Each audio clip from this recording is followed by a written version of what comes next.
It's good to put these together, man. I just wanted to do it because it's like we know there's a need in, at least with me, I never grew up with financial literacy and my parents didn't know anything about finances and stuff like that. So I was like, man, it'd be cool to have something, regularly to where we can get different people in here just to learn and understand and grow. Like, so many different ways to like protect your assets, grow your money. I'm going to be a student just as much as everybody, so there's a lot I need to learn too. And what I'll plan to do every couple of weeks is bring in specialists and people with different categories of sectors of business or finances and stuff like that, and they can kind of shed light on what's out there, what's available, what they do. Today I got to have my guy Mark Rocha talk a little bit about how you can access capital. You knew this through HELOCs or home lines of credit and things like that. I don't know if you want to get into about like ETFs or something. I don't know if you want to go that deep, but it's pretty much however you want to, whatever you're comfortable with sharing. And I got Eric, of course, here talking about the life insurance and how important that is for like home protection. I don't know, well, you guys know about. Not just yeah. benefits, all that great stuff. Yeah, there's so much with life insurance that people don't know. And so, I mean, as far as even using it for like an investment, long-term investment, right? You can borrow a loan against it, and still keep your interest rates going at the same rate. I mean, it's so much, man, that's out there. Hey, how you doing, brother, man? Rich. Gatto. Nice to meet you. Anthony Gatto. What do you do, my friend? I sell food traders. Okay, all right, good. You're right here on the screw right in front of Costco? Really? Dude. Food trades, huh? Yeah, right next to the Mark, nice to meet you. Gatto, nice to meet What's you. that place called? Back on track. Back on track, yeah. Yeah. So as I was just talking to the guys, just telling them why I've been, the inspiration for doing these events and things like that, and just got a passion to help people out. Since I'm in real estate, I know I have a lot of real estate clients, current clients, past clients, things like future clients, right? That I was like, you know what? Financial literacy that could be helpful for everybody, right? And we all work with people in various forms and fields and whatever you're doing, and wouldn't it be amazing to have the knowledge not only to set yourself and your family's history and future, set the pathway for them, but their kids and grandkids, and that way you can establish wealth for your family and also pass that information on to other people, clients, so on and so forth. So yeah, it's a small room, but man, I saw it was like 10 seats only. I kind of wanted to keep it intimate to just, as we grow, but because I know a lot of it too, what I wanted to do, I wanted to run it to where it's like I'm kind of answering a lot of questions, because a lot of times you'll go to seminars and stuff like that and speakers and they're just talking for hours, and it gets boring, right? I believe in like, let's hear questions, let's keep it interactive. Jump in anytime you want. If you got questions, let's talk about it, because it's about sharing the information, the knowledge that we didn't probably grow up with, as youths and youngsters. And just really learning together, man, and growing. And so, like I said, I'm a student too. I'm gonna be learning a lot. I got Eric here. He's gonna shed a lot of light on what he's been learning, and he actually brought me into the life insurance financial industry, right? So, and I knew that was a benefit. See, everyone thinks life insurance is death insurance, right? But it's really called life insurance for a reason. You could take advantage of it during your life, right? There's living benefits and whole life policies, IULs, investment policies, a lot of stuff that could benefit you and your family today while you're alive. And most people don't even know that. So it's good to just bring this info out and discuss it. So again, I specialize real estate, so there's various ways to make money through that, whether you're flipping houses, long-term rentals. There's so many different strategies. I'm not going to get into that today. I mean, we'll be here forever. It's like, so, but I'm just going to throw it out there. If anyone wants additional information, knowledge on certain things, I'll be happy to help and as a resource and to give you, just whatever I know, the knowledge I've learned. If it's more knowledge that I don't have all the answers to, I know so many people in the real estate industry doing specializing in certain areas, whether it's rentals, flips, subject tos, whatever that strategy. So I can definitely be your resource on that. any questions right now? I just want to be, real estate questions, anything about what we got going on here? Okay. Also like this too, this will be a good networking opportunity too for people. So, and again, we're going to have, every 2 weeks, it's going to be different people. Some people are just going to be just regular 9-to-5 people, workers, right? Husband and wife, and just families just wanting to know what financial literacy is, understanding their finances, understanding that there's more opportunities out there, how to have money in like a recession, emergency funds. A lot of people don't even have, right? They're living check to check. And really important is life insurance as well. Like when a loved one passes away, they, a lot of people they have to raise money on Blackstone or Kings Canyon. We can keep people off the street, stuff like that. So with that said, I'm gonna bring in, I'm gonna have Eric talk a little bit about that, like life insurance policies, the term policies, and different IULs and things like that. You can kind of educate us on that, my friend. Okay, yeah. Oh no, over here is be great. Over here be great. Let me clip you in. Hearty. There you go. Boom. Let me check this. So, Rich, thank you for doing this. I know starting these events is always a little nerve-wracking, because you don't know who's going to show up. So, thank you for getting this going. Well, my name is Eric. I actually got into the life insurance business about 3 years ago. About 4 years ago, I ended up getting, about 3 years ago, I got life insurance, right? Through the process, I decided to do some studying because I didn't know what policies to get. So I knew a friend who's a broker, talked to him, asked him a bunch of questions. He got sick and tired of me asking questions. He's like, why don't you do the course? So I ended up doing the course. And really not looking to do the business, but in the process, I learned a bunch of stuff. And then the guy that I bought insurance from, I called him up, told him I want to start doing the business. So he guided me on what else I needed to do, get license, fingerprints, and all that stuff, right? And got into that. But there's just who doesn't have life insurance? You don't have, everybody else has life insurance? Okay, good, right? So what have I learned, right? Just a couple key things that I think that are important to learn. Find life insurance, there's different policies. You got to get what you need when you need it, right? Depending on where you are in life is depending on what kind of policy you should get. I just talked to some clients today that actually came to my shop for some smoothies. And George ended up going to my shop, and I'm like, hey, this is the guy I work with, and they didn't know I do life insurance. That's a lesson in itself, If you don't open up your mouth, people don't know what you do. So that was a big lesson today, right? But turns out that the girl is 34. They sold her a final expense policy. I'm like, that's what I said. I'm like, Lupita, why do you get a final expense policy? Well, I don't know. That's what they sold me. I'm like, do you even know what it is?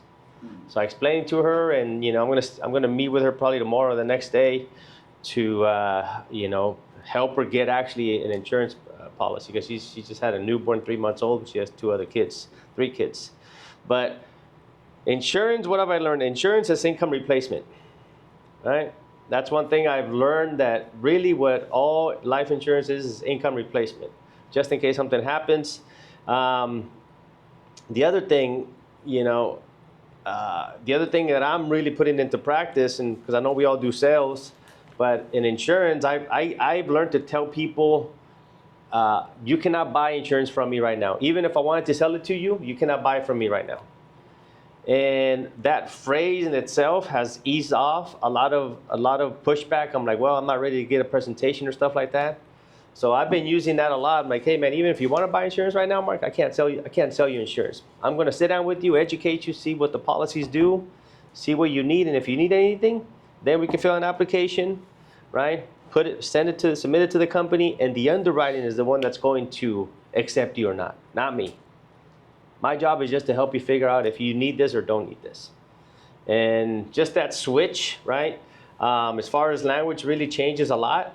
And as far as life insurance, final expense policy, funeral, burial, it does exactly what it says.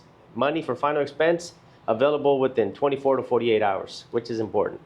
Term, to cover basically your assets, asset protection, mortgage protection. For those of you guys that work in housing and stuff like that, it's important, right? That if somebody gets a home, get some income replacement just in case something happens to you, so your family doesn't lose the house, right? And then permanent policies, obviously, those develop cash value. You can use those also to, fund the policy, so you'll be able to use that money later on for your retirement. If you don't need that money, you're gonna leave a nice legacy for your family, right? But those policies grow. And then obviously the last ones are annuities, right? 401k rollovers, people that want to get the money out of the stock market and put it into an index, guaranteed not to lose money, growth, not aggressive, somewhere between 6 and 8%, right? But your money's always going to be secure. So that's what I've learned a little bit about insurance and stuff like that. Obviously, there's a lot more, but at the end of the day, it's income replacement at its core. Yep. So there's a policy, and I kind of know a little bit, but if someone in the family, like, unfortunately gets ill or they can't work anymore, right? They can't. Right. And they're the breadwinner of the family, something happens, there is something for that. Income replacement, right? There's obviously within the policies today, there's what's called living benefits, right? Different companies offer 3, others 4, others 5 benefits. But again, same thing. Back to income replacement. There's some stuff like if you have a stroke, or if you have a heart attack, or you get critically injured, right? Inside your policy, when somebody gets it, they'll say on there, if any of this happens, this is how much the policy will pay out, right? On some policies, if it's injury, they'll pay out a monthly stipend. After 3 months that you're not able to work, right after that, then they'll start giving you money in order for you to stay afloat. So yeah, so that's I got excited about that when I found out about that, right? Because I bike ride, and we just found out on what's today? Today's Thursday. On Monday, 2 kids out in Tennessee. 2 of them, which I actually know that they were riding over there in Tennessee. They were riding a group of 7. They all got hit. 2 of them perished. Oh my. 19-year-old kids. Oh my goodness. Do you know if they had insurance? I have no idea. But the 2 guys that I know that were out in Tennessee also, they're one of them got injured pretty bad. But 2 other kids that I didn't, gone. But I know that's the risk I play too when I'm out on the road, so. That's why I got covered. So, any questions? I know it was a little fast, but it's the way it goes. Just one last question.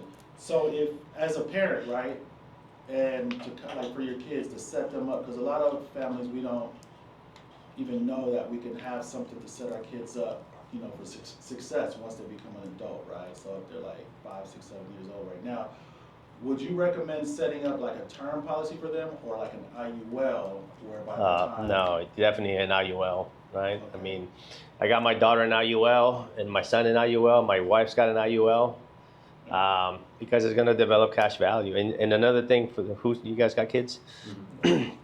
One thing I found out also, my daughter's in college right now, right? Insurance products like an IUL, if your kids get a grant or stuff like that, if they qualify, if you have a college fund, you have to disclose that in the application. An insurance product, you don't have to disclose that. So if you have an IUL for your kids and that money grows, you can actually use that money, for whatever expenses, are needed, whether tuition, boarding, books, whatever, right? But that's money that you don't have to disclose in your application, which I think it's pretty cool little loophole, Yeah. So. And those and when they're young, it's so cheap, right? It's like it could be $20-$30 a month. Yeah. And then My daughter, she's putting in $100, and by the time the policy, by the time she's 55, she's gonna have upwards of $250,000 cash value. Jeez. Be nice for me to have. Imagine something our like that. parents set that up for us as babies. Even by now, how much we could take advantage of, and we could use it for business, whatever we want to do with that. But we know that's why it's important getting these information. Yeah. That's why it's important getting this information out. And that premium, would they go up for the kids if you get it for your child when they're very young?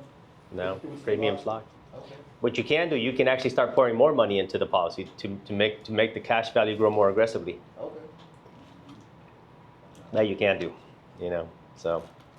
And also, if money gets tight for a couple months, you actually can pay less for the policy, right? As long as you pay what's called the insurance portion, Okay. right, to keep the policy from lapsing. But yeah, pretty cool product. Yeah, So. sweet. That's it for me, man. Thank you guys for your attention. Thank you. Appreciate that. So, got some knowledge. You guys kind of learned a little bit. I know this is just like a little sample right now. You know, we're gonna keep doing these and go into more depth. And it's just important just to keep learning. You know, always learning and growing. And as we bring more people in every week.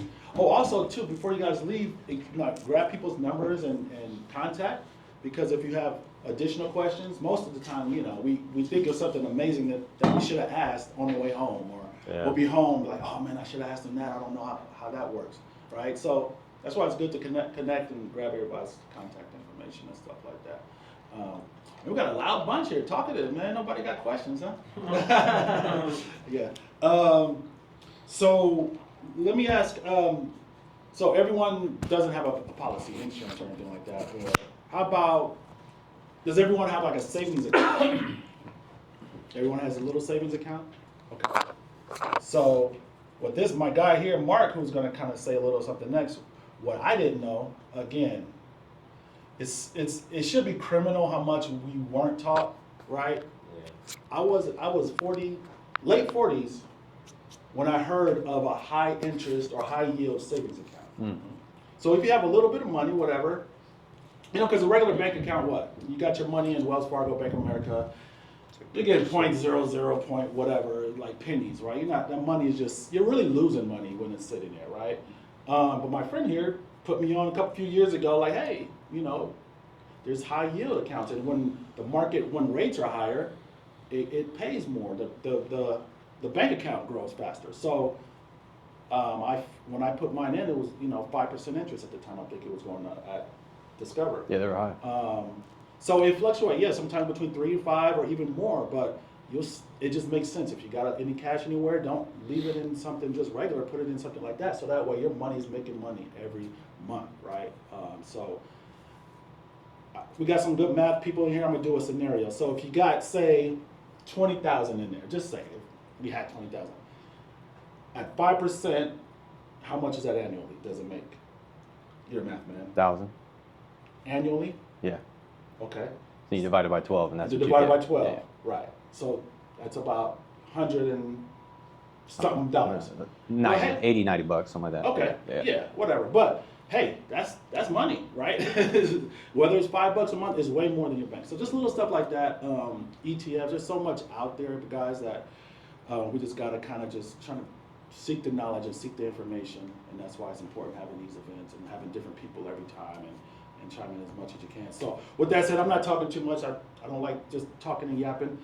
I have my guy Mark Rocha come up. He is a loan officer, mortgage professional, and he's a great finance person who knows, may not be certified in that, but he has a great wealth of finances and understanding how that works and how to grow it. And you can kind of shed a little light on how people, if you have homeowners, or how you can use your home as a bank or HELOCs. All right. Joe's So pulling we got- up too, by the way. Joe? He's up there? He said he's pulling up. Okay, I got him, and I'll let you do your thing. All right. I didn't know. Is that Yeah, on? I don't know. Yeah. Green? Yeah. All right, guys. My name is Mark Rocha. I don't really have a thing to do, but yeah, I'm a mortgage broker. So I help a lot of people with their financing for the purchase of their first home, second home, investment home, commercial, land, construction, all of it. You know, everything we do. He touched on a couple different things. They're all financial instruments, every single thing. You know, we talk about life insurance. That's one instrument that you could use to secure your wealth for generations. If you need cash now, there's so many different instruments. I myself love real estate as an investment vehicle, which is why I went the road I went. But understanding this class or this powwow or whatever we're gonna start up doing is all about financial literacy. So I don't want to like go in on one lane, but real estate is just my favorite investment vehicle. But some of the stuff he mentioned, like the high yield savings accounts, those are like, man, anybody can do those, and everybody should be doing those. We're all doing it already. You get paid, it's in a bank, It's sitting there until you use it. You swipe, it goes down. You pay it again, it goes up. We're doing it already. When the bank is holding our money, they're lending it out. That's just the way that the money circulates. When these banks are lending them out, auto loans, 10, 11, 12%. While you, Anthony, leave your money inside the bank, they'll give you 0.01%. Yeah. But they're going to lend it out at 12 or 13. Yeah. High interest savings accounts are a way for us to keep that money still in the bank. But because these banks are not brick and mortar, they don't have as much overhead, they pay us more. They pay us more to leave it in there. So that's kind of what he was touching on there. So when you have cash that maybe you need it to be liquid, or maybe it is your house saving down payment fund, it's an emergency fund, whatever it may be, if you need access to it quickly and it's already going to sit in a bank, might as well use a high interest savings account.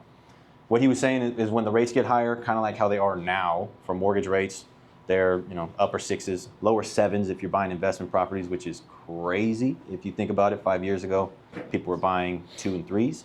So they've doubled. The interest rate has doubled, which means the cost to borrow that capital is higher, which means that these mortgage payments are higher, which means that families can afford less. So as the rates get higher and it's more expensive for us to borrow it, if you make yourself the lender by putting your money in a bank where it pays you more, then you yourself take advantage of these higher rates because you make more on your money that's sitting there. Everybody can do it. And a lot of people think, well, what does that mean? Not brick and mortar. How liquid is it? It's pretty liquid. I mean, you wait a day or two for it to transfer back from that bank account to your own, and then you go and pull it. There's no penalties. There's no maturity dates like a CD. There's no, you can only access what you contributed. No, all of it. It's all yours. It's no different than when it sits in a bank. Literally no different.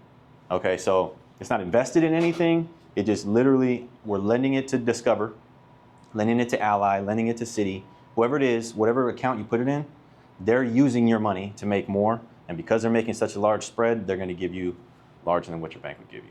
So it's a no-brainer. It really is a no-brainer to find one. Even if it's not somewhere you can walk in, like the traditional ones, and a lot of people get freaked out about that. I just like my Wells Fargo. I just like Bank of America. I walk in there, I know the tellers. The tellers are costing you money. You don't need a relationship with the teller. You need to know, what is my bank federally insured? What am I earning on my money? That's it. That's where it's going. That's with the too much comfort zone, that happens, and it costs you money.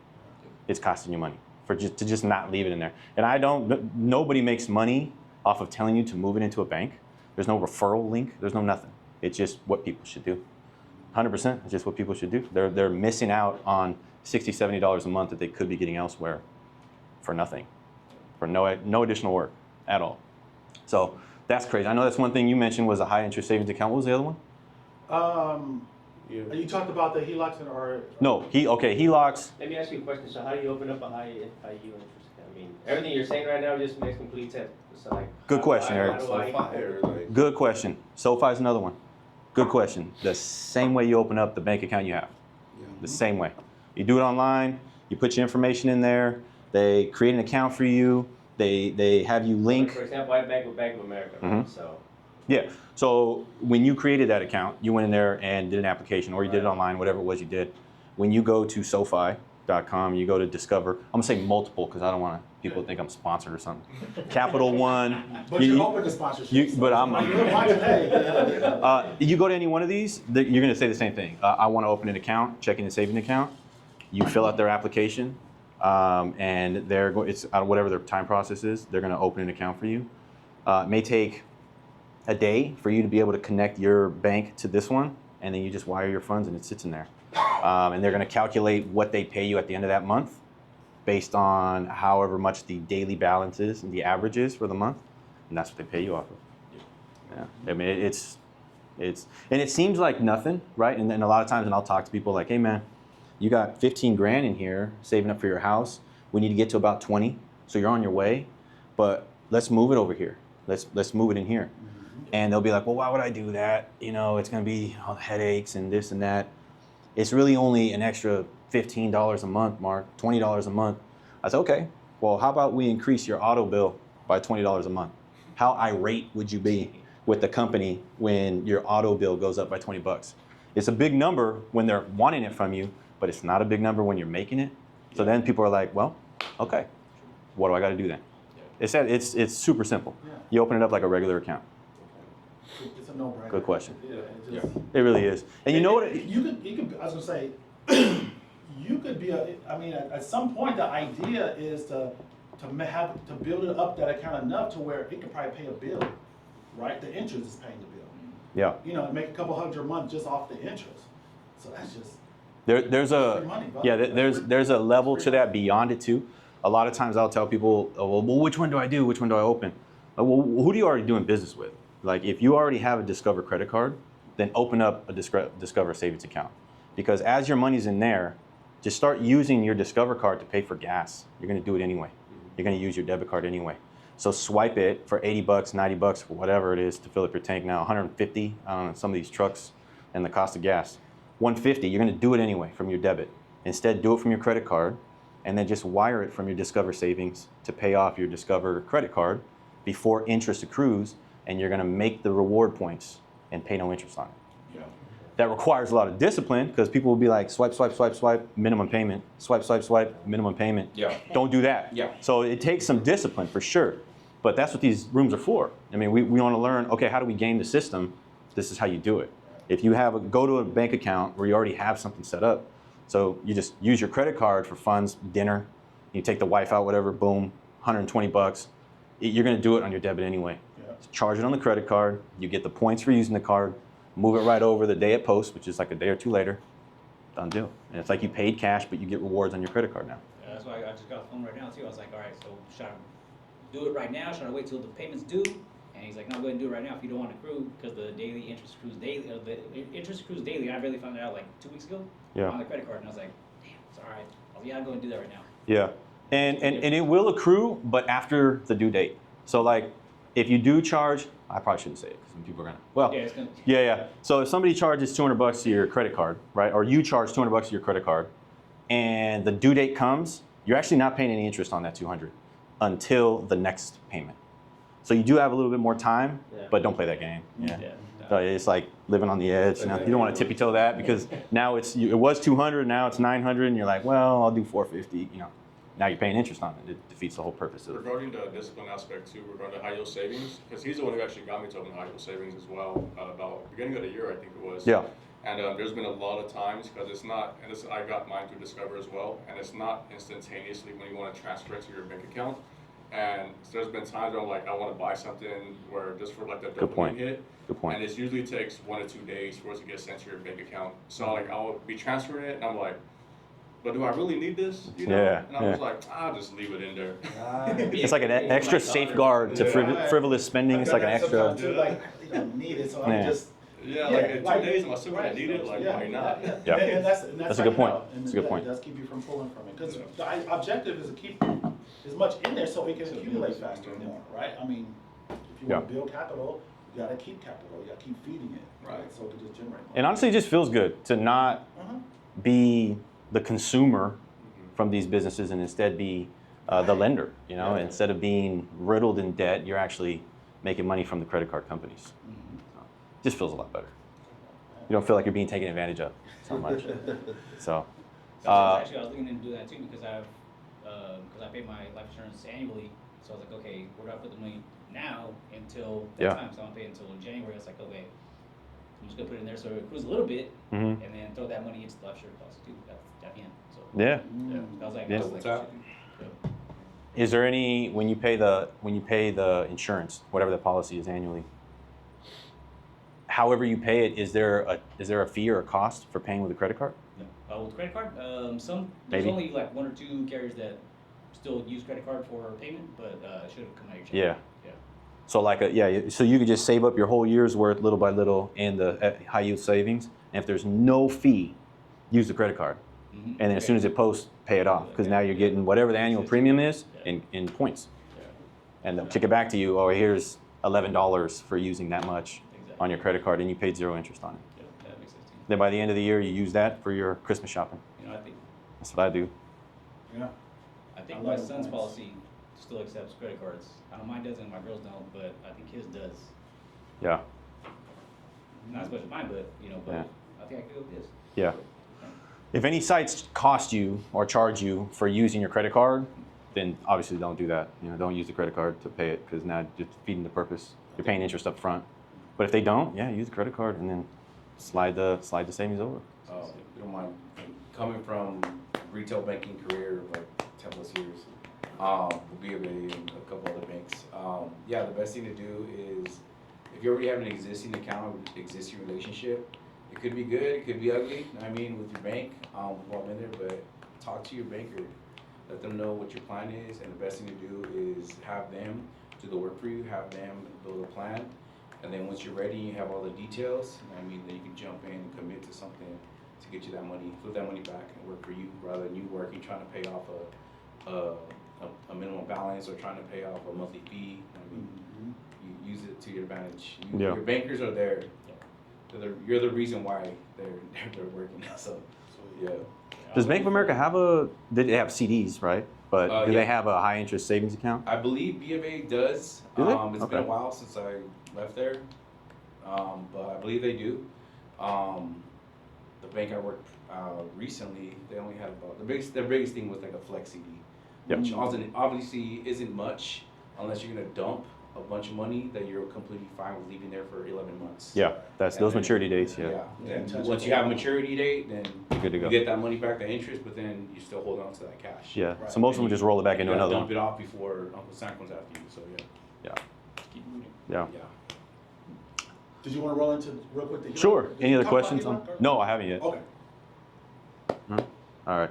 And then the home equity line of credit. This is for homeowners.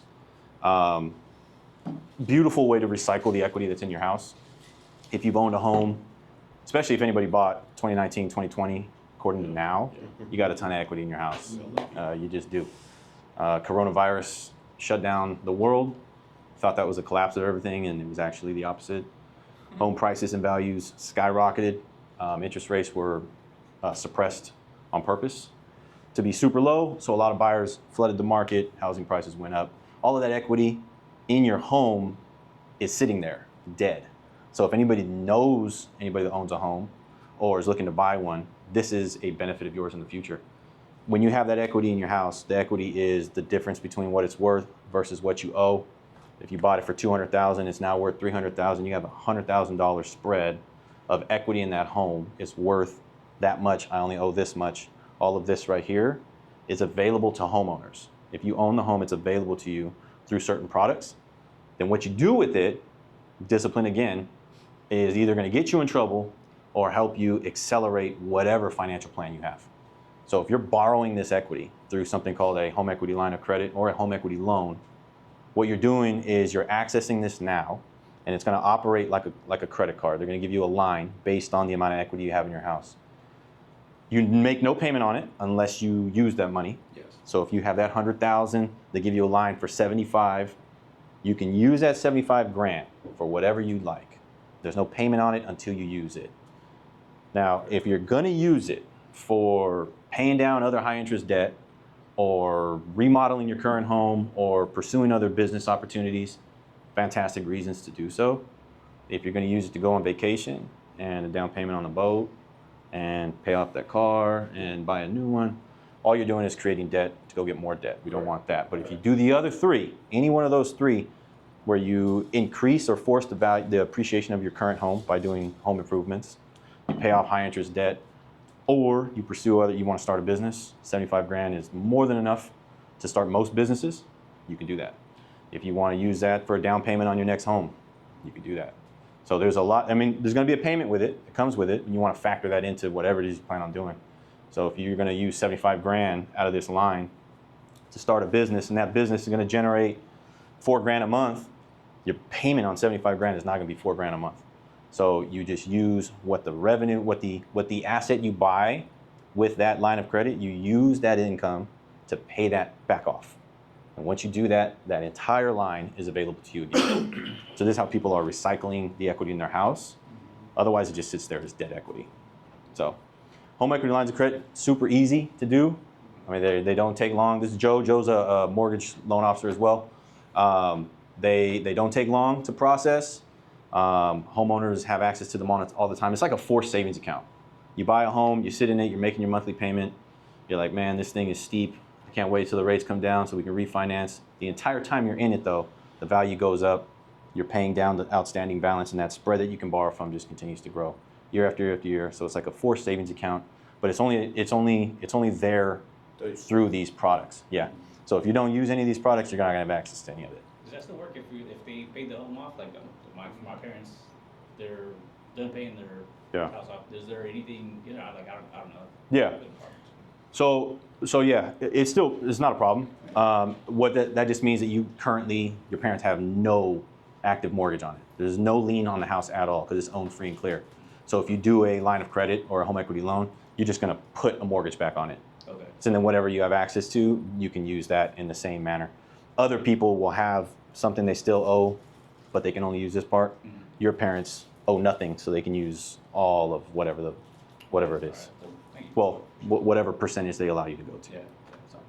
You have But to no. Is it show usually about refunds how or- much percent of the home value could you?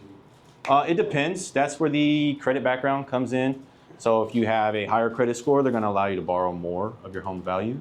If you have a lower credit score, they're going to say, well, we want to let's have you leave more equity in the house, kind of a riskier borrower. Mitigate So risk. yeah, so you can only borrow a certain percentage because wherever your credit background looks like. Debt to income ratio, all that stuff goes into play. We're only going to let you borrow this minus what you owe. So maybe that line might be a little bit smaller if your credit score is lower, DTI is higher.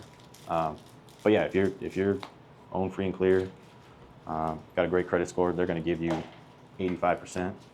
Some banks will give you 90. Some will do 100, but can't imagine that rate is that great. But yeah, the higher you go, probably the higher rate. The more equity you leave in the home, better rate.